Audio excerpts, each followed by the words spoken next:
আজ আমি চিংড়ি মাছের চপ করে আপনাদের দেখাবো, তার জন্য নিয়ে নিয়েছি দেখুন ছোট ছোট চিংড়ি মাছ। এই চিংড়ি মাছের চপ খেতে দারুণ লাগে। কীভাবে বানাচ্ছি সেটা আপনাদের আমি দেখাবো। প্রথমে চিংড়ি মাছটাকে ভালো করে ধুয়ে নেব, তারপরে চপটা আমি বানাবো। দেখুন মানে ছোট্ট ছোট্ট চিংড়ি মাছগুলো। এই চিংড়ি মাছের চপ কিন্তু অসাধারণ লাগে খেতে, যদি ডাল দিয়ে খাওয়া যায় আর কিছু লাগবেই না। এইভাবে কীভাবে বানাবো সেটা আমি আপনাদের দেখাবো, আপনারা দেখতে থাকুন ভিডিওটা।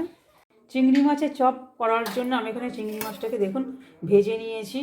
এখানে পেঁয়াজ কুচি নিয়ে নিয়েছি, দু একটা টমেটো কুচি পড়ে গেছে, যদিও এতে টমেটো কুচি আছে। এবার লবণ, সামান্য একটু লবণ দেব, লবণ দিয়ে দিলাম। এবার হলুদের গুঁড়ো, লঙ্কার গুঁড়ো দেব, লঙ্কার গুঁড়ো দিলাম। আপনারা যে যেমন ঝাল খাবেন সেই অনুযায়ী দেবেন।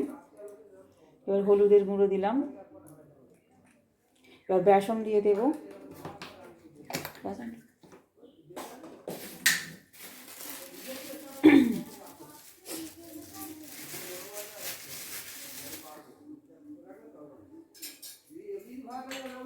বেসনটা দিয়ে ভালো করে আমি মিক্সড করে নেব।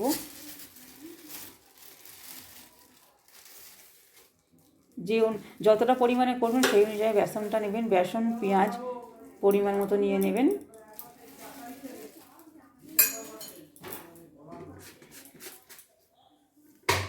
এবার ভালো করে মিক্সড করে নিতে হবে।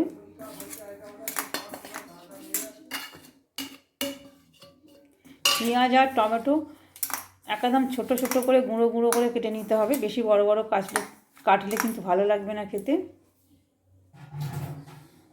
এবার অল্প জল দিতে হবে।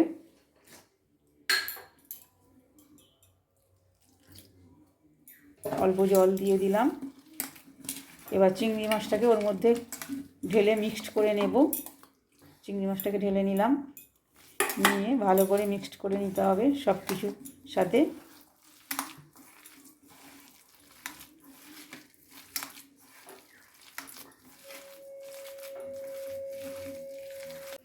গ্যাসটাকে অন করে দিয়ে আমি কড়া বসিয়ে দিয়েছি। কড়ার মধ্যে আমি সাদা তেল দিয়ে দিয়েছি। এবার চিংড়ি মাছের চপগুলো আমি এইভাবে চ্যাপটা চ্যাপটা করে দিয়েছি, আপনারা মনে করলে গোল গোল করেও দিতে পারেন। এভাবে চ্যাপটা চ্যাপটা করে দিয়ে লাল লাল করে ভেজে নিতে হবে।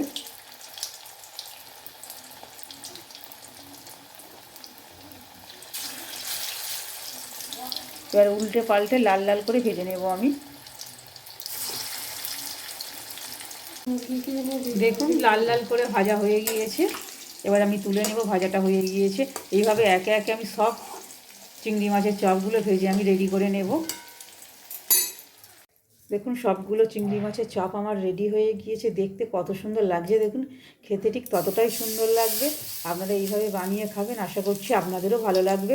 যদি ভালো লাগে লাইক কমেন্ট ও শেয়ার করবেন। যদি ইউটিউব থেকে দেখেন তবে অবশ্যই চ্যানেলটি সাবস্ক্রাইব করবেন। যদি ফেসবুক থেকে দেখেন তবে অবশ্যই আমাকে ফলো করবেন।